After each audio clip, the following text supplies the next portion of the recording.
So the idea of today's fair is to give students an opportunity to understand, number one, what the country has to offer in coming years. Most of the times children think that I want to go outside India and settle there, I want to study there, assuming that the country will not be able to offer enough study opportunities, career opportunities, and that causes brain drain. So we as a school believe in making children realize that when we are talking about better tomorrow can be here as well.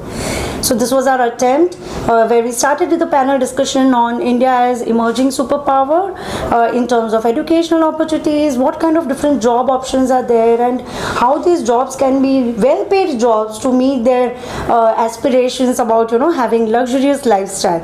Another intention was to give a platform to students to speak with the industry experts and understand that what skills are they looking at, what skills they should focus on building while they are on their education journey, and also interact with so today we have 44 universities from India and abroad participating. So it's an excellent platform for the students to interact directly with the admissions officer and university liaison officers to understand that what is important when they are making applications. So I think as a school we have not just restricted our interactions to the classroom teaching and learning, and we are going much beyond that.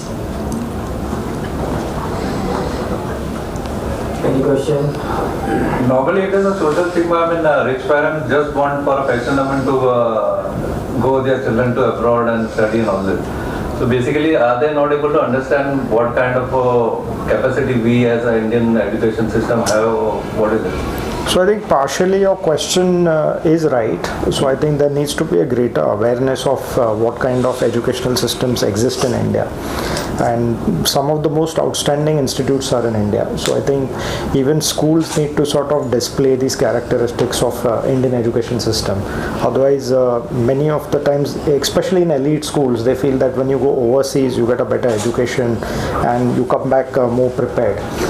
We spoke about these topics at our conference, and many of these questions were posed by the panelists, and we emphasized on the fact that there are some outstanding institutions in India which they should explore as well. So there was a lot of focus on the Indian education system, and the purpose of many of these children going overseas is also to understand the global scenario. Because ma'am just spoke about a global brain drain, but there is a reverse immigration happening now, where many of the Indians who are overseas are coming back to India. So in a way, we would see that even these children going there would come back with some even greater skills than they could achieve, and they would serve the motherland. So we've emphasized on that fact that opportunities not only exist across the world, but in India, because we know now that we are heading towards a 5 trillion economy, and we have become the 5th largest economy in the world. So the opportunities in India are tremendous, not just in terms of employment opportunities, entrepreneurship, setting up institutions. So I feel the children understand this. So, but there's a lot of information that needs to go to various parts of the country, that there are opportunities in our existing systems as well. I only feel that we lack a little bit in research. So in higher education, we still have a long way to catch up. So we've caught up a lot in the past 20 years, but I feel given another 15-20 years, our institutions will probably be at par with some of the best in the world, or even better. So that's to answer the question really. I think that is the strongest example during the pandemic, that we proved as a system of education that we can handle the challenge. Absolutely. So do you have any analytics about the foreign education system, how they deal in that? No, so I think many of the countries closed down their schools at a very late stage, especially in Europe. You saw the schools did not shut down because they were concerned about the psychological effects it could have on the children. And but it was a very difficult decision for anyone to take, because there was no right or wrong decision. The right decision was to protect lives, and nothing else mattered. So I think to handle a billion people is a magnanimous task. I don't think we can compare ourselves to any nation, and we did a very stellar job in controlling the pandemic. And it's also, I think, the solid grounding that the Indian cultural system has, that we were able to sort of face this crisis. And even the children have taken it as a challenge. But the students aside, I think the teaching profession really innovated during this time, because they were not used to teaching online. They were not understanding the systems that would be needed to really provide knowledge to the pupils. But they really took up this channel. I can speak about my school, and they work literally day and night to make sure that the children were comfortable and happy. So I think we have to give a real salute to the heroes who worked in the background, really, because we were talking of doctors, we were talking of other ecosystems that managed the pandemic. But the teachers worked relentlessly because they had so much pressure. So the education system went through a real turmoil during. But I think that's in the past. Let's focus on the 5 trillion economy and move forward, really. Yeah. Also, how do you see the Indian education getting evolved over the past years? What is your perspective, and what do you notice about parents' attitude, children's attitude towards the system? So Indian education is definitely evolving. I feel the government is putting in a lot of mechanisms, especially with the new bill that has come. There's a lot of autonomy offered now to educational institutions, and the perception of the parents is also changing. But more than the parents, I feel it's the children of today who are more aware. So earlier, in my case as well, I was told what to do, like my father and mother wanted a role for me. But today I don't think it's that way. It's the kids themselves decide that this is what I want to be, this is who I want to be. And I think that change is very dynamic. It's shifting.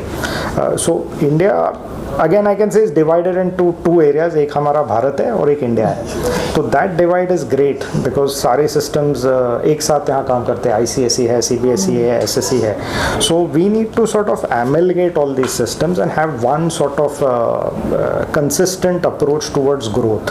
So we cannot have the division of sort of understanding. So it's a long process. It's not easy because there's no, again, right part to it, or it will take time.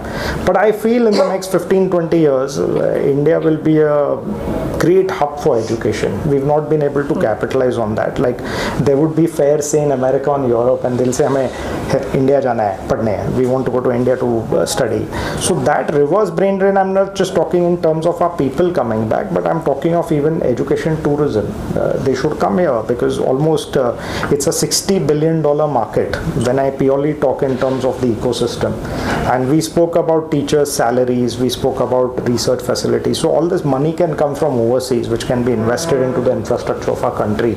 So, and teachers also can be given salaries at par with corporate titans because currently it's satisfaction they work on. You know, they get that pleasure that my student has become a great success, and that's the kind of blessings they get. But with these blessings, I feel also they need to have a good quality of life, and teachers have to have a greater role in our country in terms of what their lifestyle is, how they can also, and many more people should come into this profession. So I think they're one of the noblest people on the planet because they create so many success stories. So we need to really understand ये गुरु शिष्य परंपरा जो हमारी थी, I think that is still prevalent in our country, and we just need to emphasize on that fact. So the Indian education system is going to propel the whole world into a different trajectory.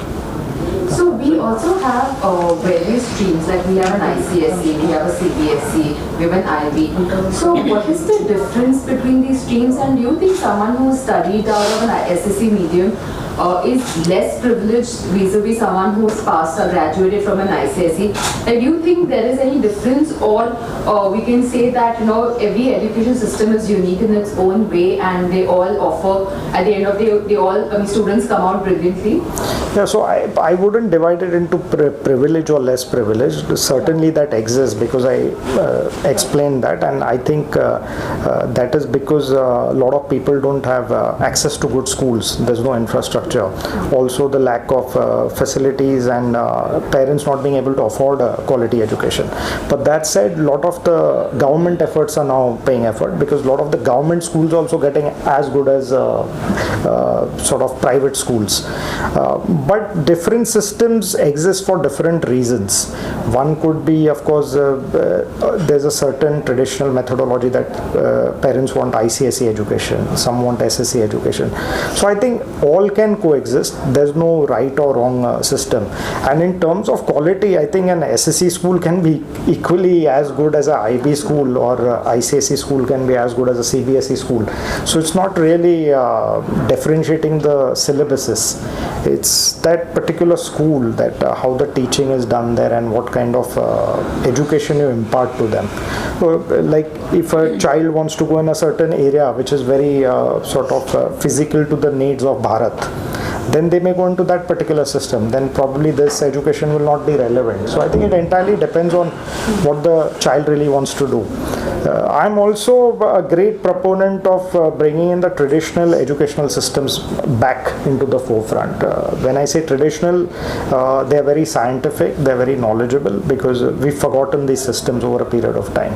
So even the Vedas have great science in it, and there are the research on astronomy, astrology, these are physics, these are all mentioned in great books, but we tend to term them as religious teachings.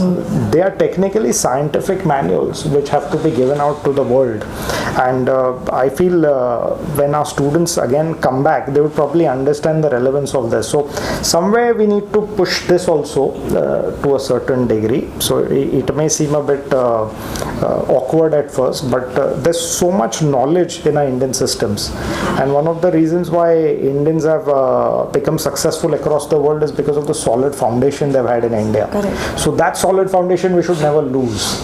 They're able to face the challenges, they're tough people, and we have to all work as one, to create a great nation.